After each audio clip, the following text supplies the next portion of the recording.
What's your PR on 5K? It looked like it was going to be sub 20 minutes, but I wanted to prove that. But milestone, isn't it? Yeah, for me, there's no point doing that and putting myself at a risk of something for Wednesday, because Thursday or Wednesday we'll be playing handball again. So yeah, I mean, you've got to remind yourself at that point that you're a handball athlete, not a runner. Yeah, exactly. So it's like it's now like too close to call, basically. If I felt fine yesterday, had a good day, I would have got up this morning and done it. But being dehydrated, not having food in me, it's just not worth it. I think this is like the primary difference between, I would say, like my style of training and like yours or any other like professional athlete style of training, is that like for me the training has become like the sport, where like performance in training is the most important thing for me. So like if I'm going to try and push for like a power clean max, it's not like, nah, this is going to be too fatiguing for XYZ. It's like, well, yeah, it's one of the things I really want to get good at, so I can just spam a power clean max if I want to. Yeah. But it's not to say that you can't do a power clean max if you wanted to, and we did back when you were in Israel. But that has to fit into the periodization of the program. It can't be by the day before a competition or something like that. Yeah. I think like that's a mindset I had to like switch to as well, especially with like this off season being quite long and like for a lot of it not training for anything. I switched into the mindset of training for training, get your numbers up, get the speed up. Like, especially the running. The point of the running program is not to run a 5K fast. It's to enhance your conditioning, get biocontacts, just make you well conditioned for handball. Yeah, and the 5K time trial isn't the training, that's performative. So it's like actually it's pointless in regards to what the running program's given me, if that makes sense. Yeah, what is it? It's Goodhart's law, I think it's called, where if the measure becomes the goal, then it ceases to be a good measure. So like a 5K would be, if your performance in a 5K is a good measure of your performance in handball, then it's a good measure. But if you're running a 5K for the sake of running a 5K and you're training to be a handball athlete, then it ceases to be a good measure. It's like, exactly. I think what it originally was a 3K test. Okay. But I wanted a sub 25K is just a goal of mine. So that's what I was looking to do. And now, yeah, I could do the 3K test and get a decent time. So, and a lot of my runs would run faster than the sub 25K pace. But yeah. So I think what will be a good place to start with this chat that we're having is just your journey as a handball athlete, like from when you started, like just a bit of background about you up until like basically where you are today, about to move to Germany, like semi-pro professional handball athlete in like the best handball league in the world, basically. Like what has that journey been like? And then maybe you could talk us through in a bit more detail, like what the last year has been like, where we've worked together, and that transition period as well. Well, first of all, we need to say we've already had this chat. Max forgot to press. Yeah. I forgot to hit record the last time we had this Google Meets conversation. So this is just a repeat rehash. So started properly like committing to handball as my like main sport when I was into high school, so like 11, 12 probably. Started to take it properly seriously, like training for it in the gym, running, kind of not just playing it for fun at like 15, 16, maybe a bit earlier. This was all in Chester, where I grew up. Moved to Warrington to play in the men's team that was part of the best league in the UK at 17. During this point, I then got into the GB under 18 squad. And then from there grew into the under 20 squad when I moved out to Denmark when I was 18 after sixth form. Just for context, just so people can understand, the reason you moved to Denmark is because, so like in Europe, for instance, the standard of handball is not the same everywhere. Like for example, of different sports. So what is the difference between the standard of handball in Great Britain, the United Kingdom, and for example Denmark or some of the other Central European countries? Handball is the biggest sport in Denmark, basically. Yeah, they have a smaller population, but it was made there, and everyone plays it. Literally everyone plays it, everyone watches it. Whereas here in the UK, no one's heard of it, basically. So going over there, just getting exposed to that level of training and that level of like understanding of the sport is massive if you want to actually improve in it. Yeah. In Europe in general, it's the third biggest sport, probably.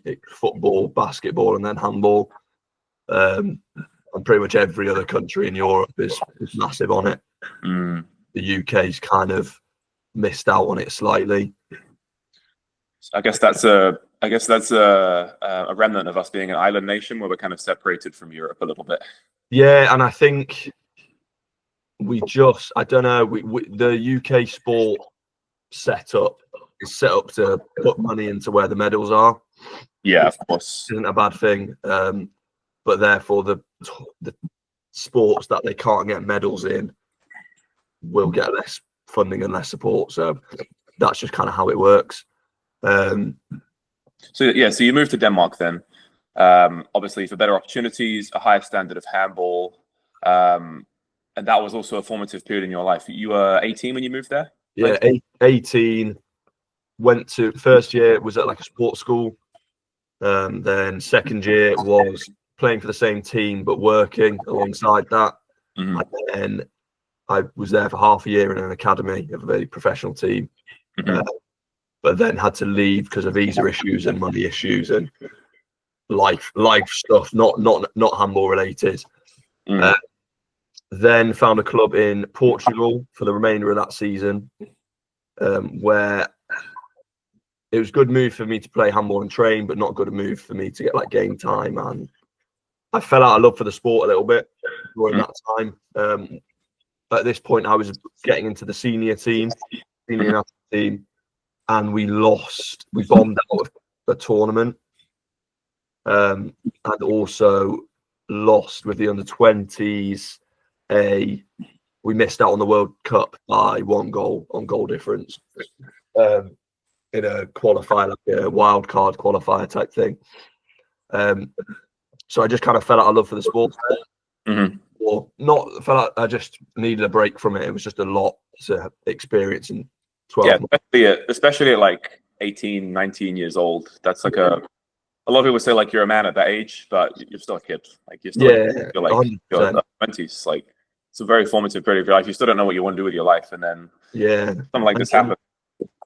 All the pressure was on handball, and handball wasn't going well, and therefore I just needed a break from it. So I spent that summer of just kind of relaxing, getting away from everything. Just had a summer of fun, really. Just back home in Chester, working in a bar, relaxed.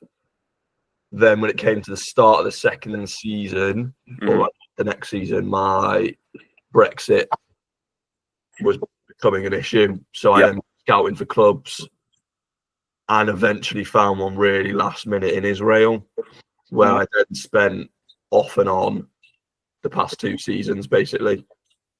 I had to come home for a little bit of time, obviously, for what's happening there, but then move back afterwards because for my sporting decision, it was a professional contract with a professional setup. That let me focus on and get back into shape, basically. And this must have been around the time after you moved back, when you had the heart condition, pericarditis. So that brings us on to me and you, basically, doesn't it? Pretty much, yeah. I mean, is there anything we've missed up until that point? No. So I spent the first season in Israel, but had to come home, and then was playing in the UK. And then I think it was May of last year. May 24th. Got into hospital.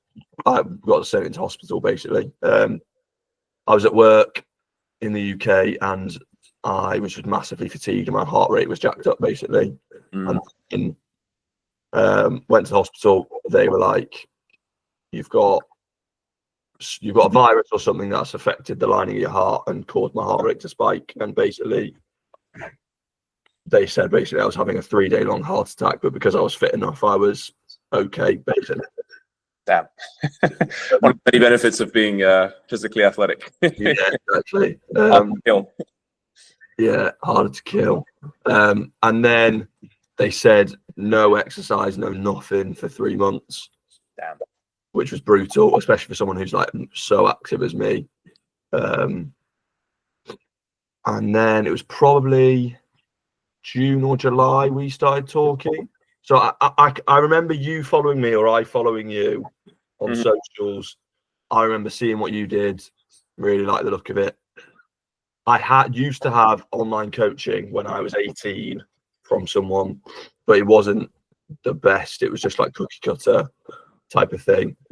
And then now when I was in a rehabbing stage, I wanted to just give the control to someone else. And that's kind of why I got in contact with you. Really like the stuff you did. And then, yeah, just we kind of made it work from there, didn't we? Yeah, so that has been like a year-long process at this point, just over a year now, actually. That we've been doing, these coaching calls, adjusting the program on the fly. We've been through quite a lot of like professional stages as well for you as well. Yeah. Started, you were in the UK, you were playing for a team, but again, it wasn't professional. You were working a full-time job while at the same time training handball, building up your S&C. Well, we got you into that at that point. At that point, when we first started coaching, you were just transitioning out of the pericarditis, the heart condition. So yeah, how would you say that the S&C work helped you throughout that process? Having like a predetermined program from a professional, how do you think that helped you to out of that phase of your life?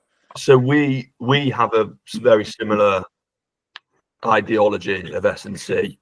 Yeah. I think in terms of being generally athletic, and that's why I kind of fell into I could have got like a really handball specific program, but that's why I really like the stuff you did. And I love training as much as you and as much as anyone, basically. But that comes at a downfall to me when I program myself, because I love all of it. It's hard to then, for me to... You've got to say no to something. Yeah, and I struggle to do that because I want to include it all. And I don't have the knowledge of how to include it all yet. I'm still working on that.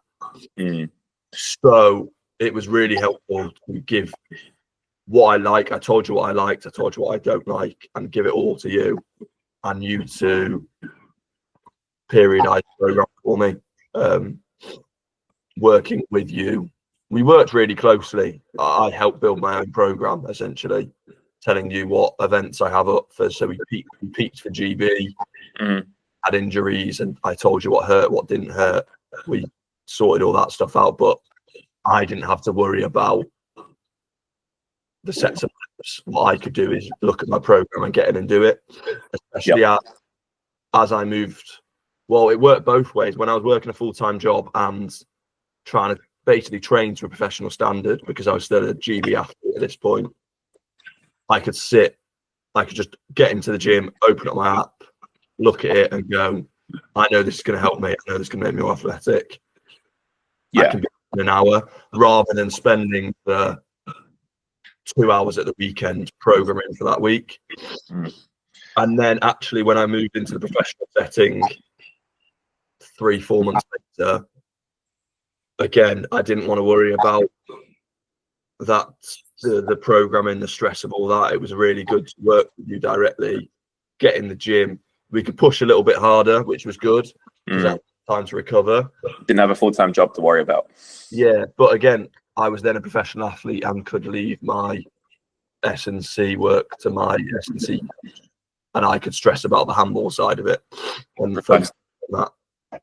Just for context, that was the second stint in Israel. So you had the first stint in Israel pre-COVID, kind of like was that pre-COVID? No, it was the season before my pericarditis. So it was 23-24 season. Yeah, 23-24 season, the first stint, and then the second stint was from 24 to 25. Yeah, the second half of 24-25 season.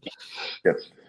Yeah, and that was also a really good, like we had a really good, like, what was that, like 6 months of programming? We were able to hit PRs on the squat, the power clean, and the clean. No, we PR'd.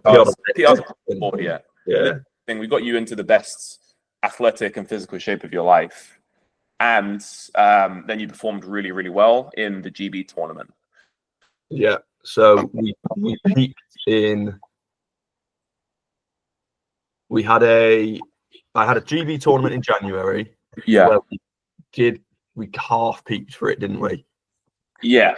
It wasn't like it was like a kind of a shorter notice one, and then we had a later tournament in April. So in April. So the tournament it was a qualifiers in January, which we were as a team pretty confident we were going to win. So we weren't all confident we were going to go through. And it was just after Christmas, so it was hard to kind of peak for. Then came back to Israel to carry on the season there. And then we had a big tournament in January, which we had never won before. GB had never won before. And we peaked for that. I think the week before was when I hit all my PRs. Yep. In the lifts. And then we went out and we won the tournament for the first time ever, which was class. It was definitely just because you PR'd all your lifts that you won. 100%. No other reason.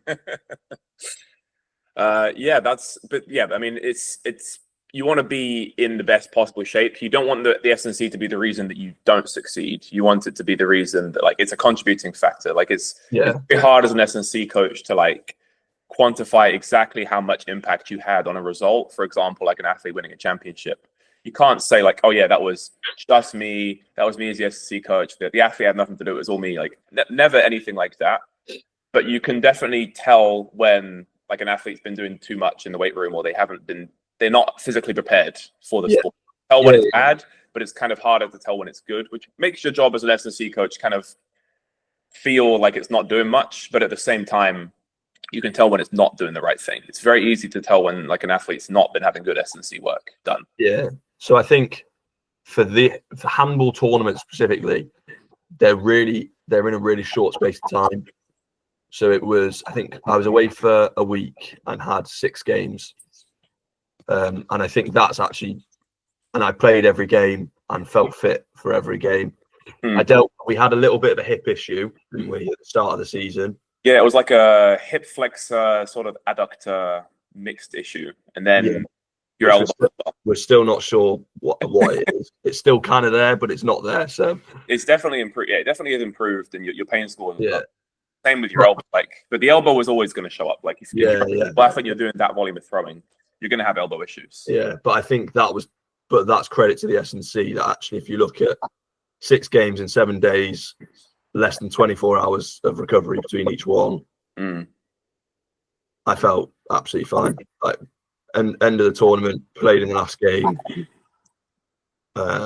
scored 5, played well, won the tournament, and was physically fit and ready to go back and then continue professional handball career in Israel as well. Like, yeah, exactly. So that rather than the SNC affecting the single game, I think it more affected my ability to handle the load of the week, if that makes sense. Yeah, I feel that. That's one of the many pros, again, of being physically athletic. And, you know, when we're talking about athleticism, like the broad spectrum athleticism, all of those qualities, which I would like to ask you about in a minute, actually, all of the physical qualities, having a broad spectrum of those, you know, obviously tailored for every specific sport. But if you are hitting all of those qualities well, then you'll recover well. You're going to be prepared physically for your sport. And I would also argue mentally as well, if you know that you're physically prepared and you're ready to go.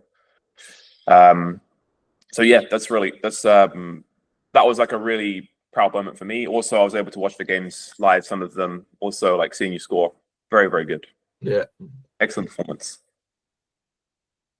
So what I wanted to ask, I was just talking a second ago, is what would you say the most critical physical qualities are for a handball athlete? For someone, for example, watching this who maybe they know what handball is. They don't really know much about the sport. Like, talk us through the sport, and what would you say are the most important physical qualities to develop for a handball athlete? I think that was the question we kind of were dealing with for the whole program or for the whole year. Yeah. It's handball has so much of everything that it's really hard to program for that. You need to have conditioning because the games are 60 minutes, 30 minutes each way. You have to be able to jump, run fast, sprint, change direction. You've also got to be strong in contact. So it's a contact sport where you get tackled. You've got to make tackles. You've got to break tackles. And then you've also got to add in the whole component of throwing. And I don't think there's no other sport like it. No, and in terms of throwing, I think it's easy for people to think, oh, throwing like baseball or throwing like American football. It's more like hitting a ball in tennis is how much you use your arm. Is a better way of describing the throwing. Like, that's how often you throw, and that's the intensities you throw at. So it's like doing a baseball pitch, but you're doing it in the same quantity as you would, for example, in a tennis match. Like, how often you have to throw the ball. Yeah, exactly.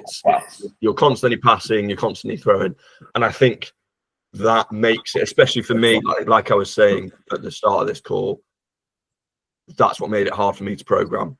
Because for me, I go, right, I'm going to take baseball throwing, and I'm going to pair it with basketball legs, and I'm going to pair it with football condition, and it doesn't work like that in a whole program.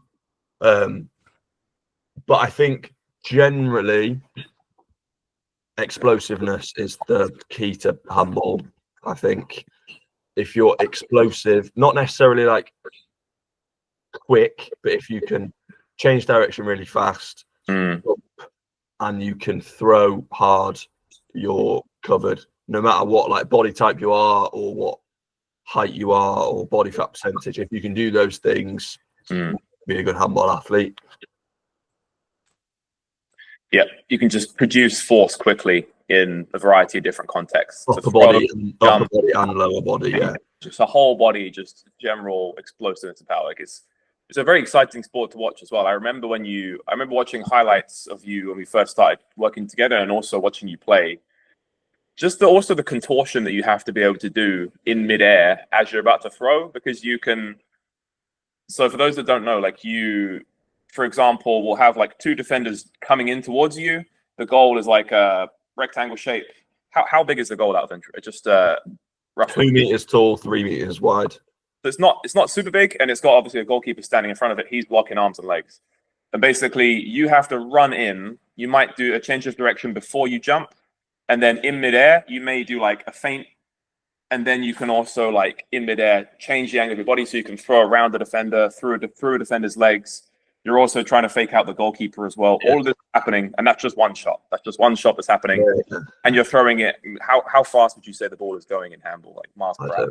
I don't know. Like, some people can throw it 100+ kilometers an hour. Wow. So you've got to have a rocket for an arm, basically. Yeah. And that explains the elbow tendon issues for a lot of athletes. Maybe shoulder. As well. Most people suffer with shoulder. I'm lucky, touch wood, that it's the elbow, not the shoulder.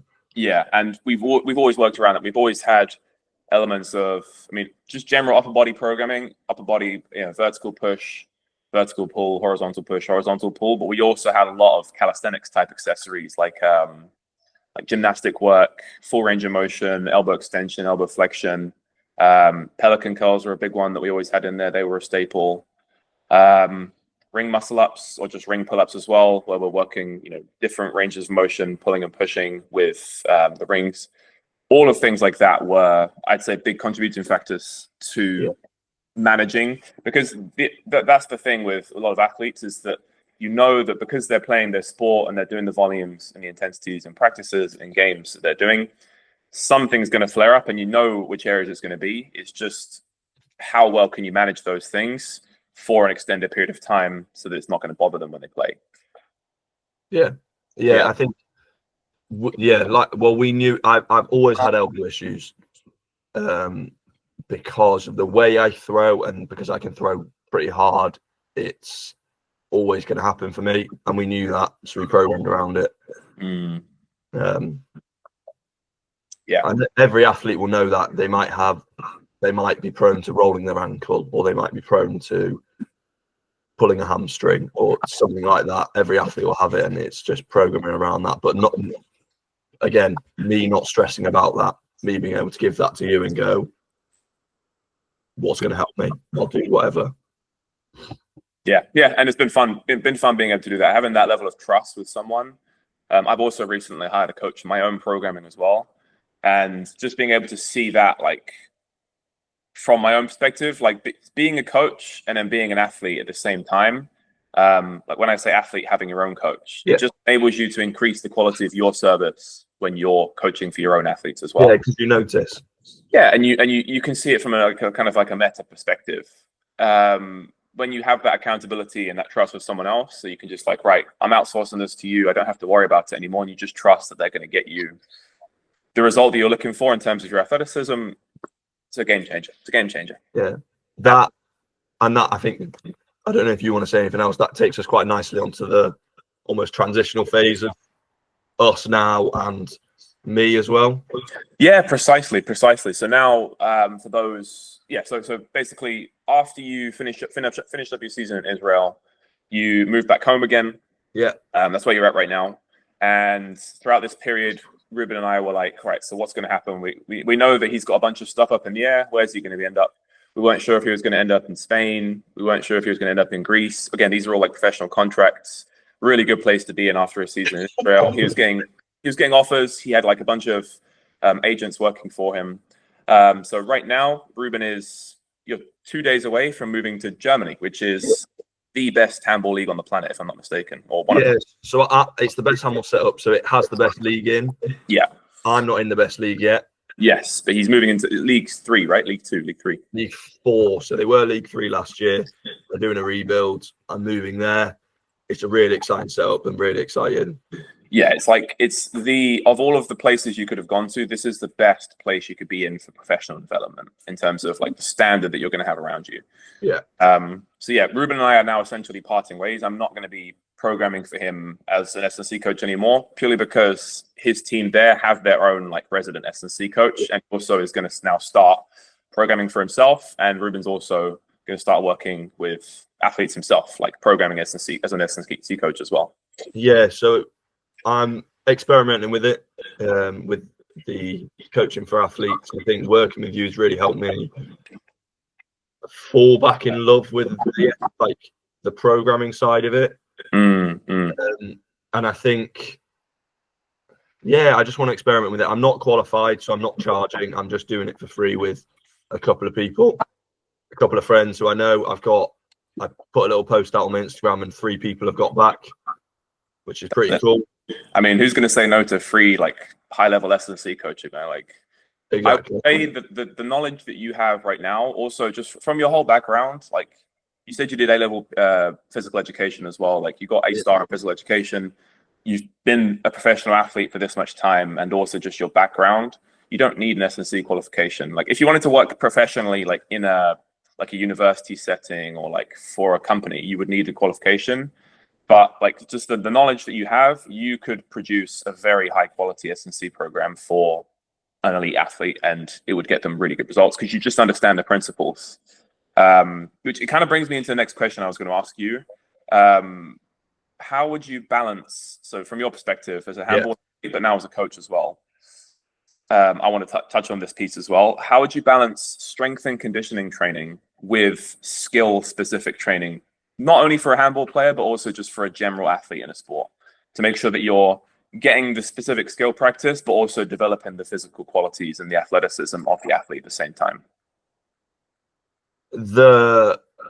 It has to change. So the shift, I think, changes throughout the season.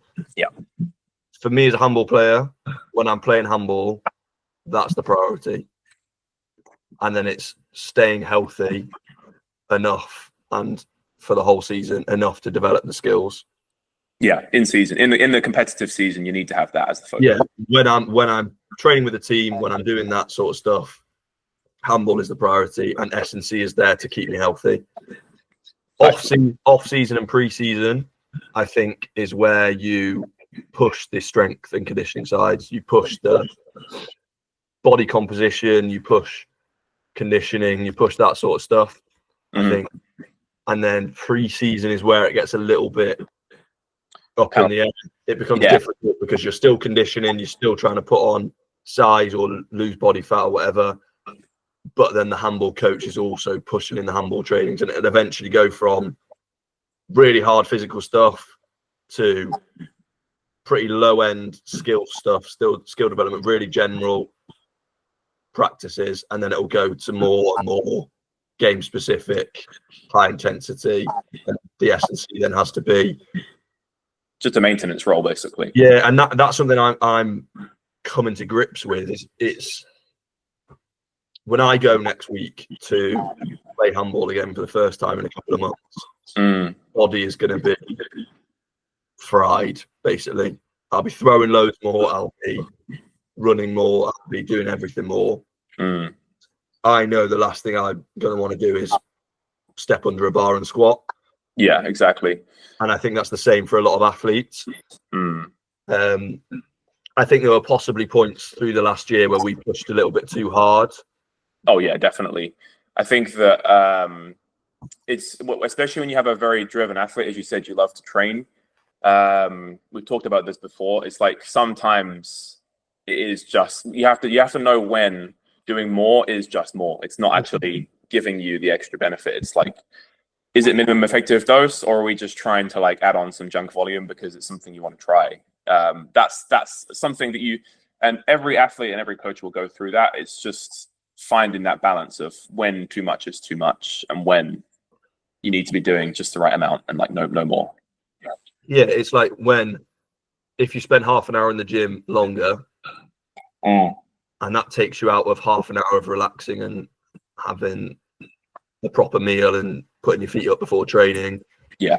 What's more beneficial? Off season, maybe it's the half an hour in the gym longer. Yeah. You're putting in extra work, you're getting after it.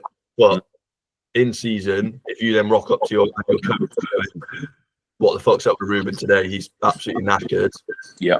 And then finds out you're doing 5x5 squats extra. Yeah, or like doing extra preacher curls in the gym, or yeah, exactly. He's going to be like, what the fuck are you doing? You look like shit today.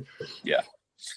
That's pretty much bang on. Like that's how I would define it as well. Like you need to go from more general to more specific, higher volume, lower intensity to higher intensity, lower volume, with the strength work, of course. And then just periodizing it in that fashion. That's how basically all S&C works. It's largely the same in terms of just developing general athleticism, like making you have better outputs. Like the way I define it is, I was talking about this the other day. Athleticism is kind of like the clay that you'd use to build a sculpture, and then the different sports are the different shapes that you mold that clay into for different sculptures. So basically, in off season, maybe even into the preseason, all we're working on is just giving you more clay to play with, and then you're sculpting that with your practice and your sport into a bigger and more like detailed sculpture. The better the athlete you become. I like that. It's the best analogy I can think of, because all I am is I'm a clay merchant as an S&C coach. I'm just giving you as much clay as I possibly can. And like with my own training, I'm just like, I don't give a crap about like sports specific performance. I just want to have as much clay as I possibly can because I love clay. But for you, give you as much clay as you can. You're now making a bigger, more complex, more grand handball athlete sculpture. Yeah. But that brings me into another question I was going to ask. Well, I'm going to add to this whole point as well. If we get into the specifics of the training, off season, pre-season, general as hell. And then in season is hitting what you don't hit in the sport specific training. Precisely. So it's as a handball athlete, I do a lot of change of direction, jumping, throwing explosively. so much. I do that 4 times a week in training and once in a game, like maximally. That'll be in every single training. So then is spending 20 minutes of my session jumping, doing plyometric at the beginning of it. It might be beneficial doing really low intensity stuff for that benefit, but is like doing approach jumps worth it? Probably not. No. Largely, I would argue not, especially not this season. But whereas actually, like top end sprinting, I never get that stimulus in the season because the handball court's only I'm only going to run 30 meters, and that'll be with a ball in my hands, jogging or sub maximally sprinting. So actually, is instead of spending 20 minutes jumping, should I do 3 sets of 50-meter sprints? This brings us onto the concept of train what sports don't. Like if exactly requires you to do a bunch of things, are you really going to get any benefit out of trying to mimic that in an S&C context? I would argue no, especially if you're playing enough volume of your sport. You need to be hitting the extremes of qualities that you wouldn't get in your sport, the extremes of strength, the extremes of speed, the extreme power in like very general context, or agility, for instance. I don't know how you would train the extremes of agility, but especially strength, speed, and power, just the general like athletic outputs, hitting those in your training, even in season as well, just touching on them with a minimum effective dose will set you in good stead for, you should just have them in year round. They will set you in good stead for just general physical development as well. Yeah. The one thing I wanted to touch on was, so what is your opinion on these like super specific, sport specific drills in the S&C context? So I'm talking about like squatting on a Bosu ball because it's unstable, or doing like single leg balance drills because it's more sport specific in an S&C context, or like everything has to be unstable on the balls of the feet with a specific joint angle. What's your opinion on that, given that you're both now a coach and a professional handball athlete? What is your opinion on that carryover to sport? I think S&C in general, it should just be general. I think you can get more specific with it for certain people, for certain things. That doesn't mean standing on a Bosu ball. That might be doing a high jumper, might do really small range of motion, box step ups with a lot of weight. As fast, powerful as possible. Yeah, and a lot of weight. That might be really specific to them. As opposed to like a lunge, for instance, like a full range of motion reverse lunge, they'll just do that. Yeah. Whereas a rugby player, especially like a front row rugby player, needs to be really good in a deep squat because he goes in the scrum. Yeah. So and that, but then the high jumper doesn't need to be doing, I don't know, on a Bosu ball those squats, or a rugby player doesn't need to be doing a weird banded thing like a scrum and doing all that stuff. I don't think that's beneficial. No, of course not. Like the best stimulus you can get for improving at your sport is just playing your sport technically, learning the tactics, doing enough volume of that. If you're trying to like bring a rugby ball into an S&C room, like having them like, I don't know, getting them to do sprints with a rugby ball, that they should be doing that in practice. And the same thing with a handball athlete. I'm not going to make you throw around a handball like on leg whilst. Yeah, like doing a dumbbell activity or something like this. This is more sport specific. Nothing like that, obviously. But yeah, I think that there is definitely some nuance here. It's not just like just get good and just get like more athletic developed and get better at your sport. There is sometimes, I think, an argument for some middle ground stuff. I think some of what, Austin Yoakum on Instagram? Yeah. Some of what Austin Yoakum does, I think, has some merit, like where it's kind of like a little bit more specific, but it's still general, like sprints and plyos, weight room stuff. Like it's just slightly more non-conventional versions of those. Yeah, that can have benefits for physical preparation. Instead of like, I think sport specificity is stupid, but I think joint angle specificity is a pretty good way to go. Yeah, or like planar specificity, for instance. Like I will be the first person to tell you that, like, especially in the S&C world, everyone loves like sagittal plane, like squats, deadlifts, pull-ups, push-ups, bench press. There is a lot of multi-planar stuff in the weight room. That's not to say that like it should be like the primary emphasis of the weight room. Absolutely not. Like there's a reason why sagittal loading is the most commonly used, is because you can load it with the most weight. Like the knee joints bend forwards and backwards, the hip joints bend forward and backwards primarily. That's how you can load it with the most weight. You're going to get the biggest strength stimulus that way. But just for training variety, yeah, add in some multiplanar work, add in some transverse plane, like rotational stuff, add in some frontal plane, like lateral lunges, or like, you know, pushing sideways, you know, pulling sideways, side bends, things like this. But yeah, the real bread and butter, like the meat and potatoes of like an S&C program, is just the basic stuff that is largely the same for all sports. I think like, and what you said about the clay is putting more clay on allows you to become better at your sport specific stuff. Yeah, exactly. It's not, if you can get your power up in general, you'll be able to throw harder, you'll be able to move faster, you'll be able to put more force into another athlete to tackle them, that sort of thing. So it just be general, but there is a point where it has to become a rugby program should be different to a handball athlete program. Oh, absolutely, yeah. But there will be elements where it is the same as well. Like there's like if you want to get someone just physically, athletically, like better at producing outputs, there is a right way and a wrong way to do that. Yeah, but it's the specifics of like in which way would that benefit you most in your sport. That's where it will change between sports.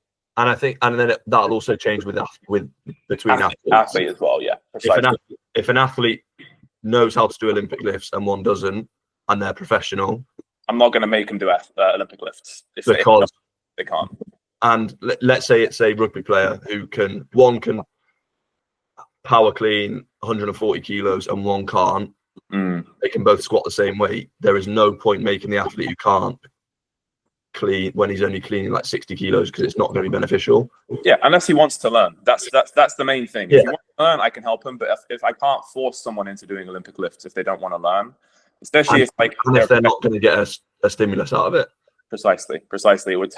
I'll be the first person to tell you it will take a few sessions, like a month of programming Olympic lifts in an S&C context before you can become competent enough at them to get a good stimulus out of it, in my opinion. Yeah, definitely. So yeah, I think that like covers the concept of specificity quite nicely, in my opinion. Was there anything else you wanted to add? No, not really. I think that's pretty covered. I think for someone like me as well, it's hard because, like, again, I've said it this whole call, I love doing everything, but everything isn't helpful.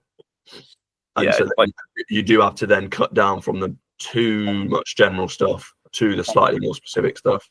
Yeah, you have to be able to say no to certain things. I think a lot of the time there are a lot of things that you could have in your programming that would offer some benefit, but there are a lot of things that are just non-negotiables that you have to have in your that will definitely offer a benefit. And I think especially with social media nowadays, and like you see flashy exercises, you see things that look cool, they look kind of sexy on Instagram, and you're like, oh, like shiny object syndrome, I really want to have that in my program. But really, you should just be sticking to the basics, like the bread and butter, the meat and potatoes in your program. Get that right first before you start to play around with all the fancy stuff that you see on Instagram. It will also change for like training age as well. Yeah, this is true as well. So like kids and young people who are new to the weight room should be doing as general as possible. Their programs arguably should look the same no matter what sport they are. Yeah, you can, right. Then when you're getting if you're coaching a team sport and you're there in the gym with them, you're not going to make the 40-year-old who's banged up every week do the same stuff as the 18-year-old who's just come out of like uni. Like their programs are going to look different. You can push one person more than the other, and I think that's something that the coach has to play around with as well. Yeah, exactly. Yeah, I totally agree. It's you want to make it as you've got to know when to make it as general as possible, when to make it as specific as possible. But yeah, largely as an S&C coach, you have to fight the urge to try and be like, right, they do this action in sports. I'm going to try and mimic that as much as I can in the weight room or with like sprints and plyos. You're just trying to prepare them as physically well as possible for their sport as you can. In a general context, give them that clay so that they can then mold that themselves, mold themselves into a sculpture. And then the sports coach can then mold them. Yeah, definitely. Exactly. What I would like to do now is talk you through. Well, I want to ask you something. Like, was there a point where a very challenging point in your life, like maybe in the last couple of years, where S&C strength and conditioning has helped you to overcome it? Like your training has helped you to overcome a more challenging period in your life. I think. Yeah, it's my therapy. I've always said like movement is medicine. That's something I've always said. Good man. And that's not just physically, that's mentally. I remember during like lockdown, so during COVID,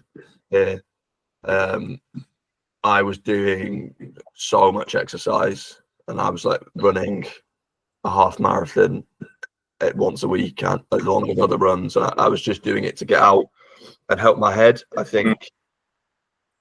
But it's not necessarily helped me through a specific point, because I've always done it. It's not like I implemented it and then it helped. It's been, I feel like shit in a day for whatever reason. I get up, go do something, whether it's a walk or whether it's a run or a lifting session or whatever. It's blasting power cleans 1 hour max. Yeah, whatever it is. I think for me, it's just I always feel better for doing something, whether that's programmed or unprogrammed. And I think that's possibly we've always talked about me being like type A.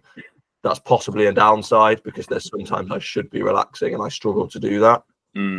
But in general, I'd rather be on this side of the spectrum than the other, because what helps me is moving, what helps me is training, what helps me is that sort of thing. Yeah, just so we can, to everyone watching, so that you can know the difference, like the difference between like a type A type of athlete and a type B type of athlete. The type A type of athlete is someone who, like, you have to make them do less. Like they always want to do more. They're always trying their best. They always want to achieve and perform at their best. You kind of have to like tell them like, you need to take a chill pill. You're doing too much. You're more likely to overtrain. Versus a type B athlete, where it's like you have to motivate them to actually the weight room and do extra work. They'll always try and do the bare minimum, if even that. And there's pros and cons to both. Like, for example, the type B athlete is never going to have to worry about overtraining. They're always going to be well recovered, and it's like the best example I can think of is like a sprinter. A sprinter, it helps to be a type B athlete, because you just need to do your sprints, especially if you've got amazing genetics. You just need to do your sprints, get them done, and then it's just like lays around as much as you possibly can to help you recover. But a type A athlete, it's like you have to tell them to do a little bit less work, and they'll need maybe to be, it helps to have a coach to program for you, to tell you when you're doing too much, like when too much is just too much. But my favorite phrase is, I'd rather be overtrained than undermuscled. Like, yeah. It sucks if you're a type B athlete and then you also just don't do enough training to like put on muscle, put on size, or like just get stronger, more athletic.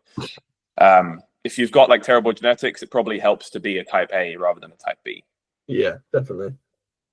So that kind of answers the question. Like, it's always been strength and conditioning, or just general like physical training, has always been a part of your lifestyle, and it always will be, even after you 100%. And in that handball career, you're just going to keep training, keep on. I think, especially for me, like almost my S&C sometimes feels different to my handball. I've got S&C goals that I want to hit when I've retired, or even like the sub 20-minute 5K. That is not a handball related goal at all. The output goal, isn't it? Like, it's just generally. Yeah, exactly. I had a big thing of doing a 500-pound deadlift. That doesn't help me as a handball player at all. But it was something I wanted to hit. I hit 180 kilo squat, which is again something I really wanted to hit. Like, so it's which he has hit now, by the way. Yes, I did. I hit that in the peak week, but it's all that sort of stuff that I'm just. That's why I love S&C, because it's a separate thing to my sport almost.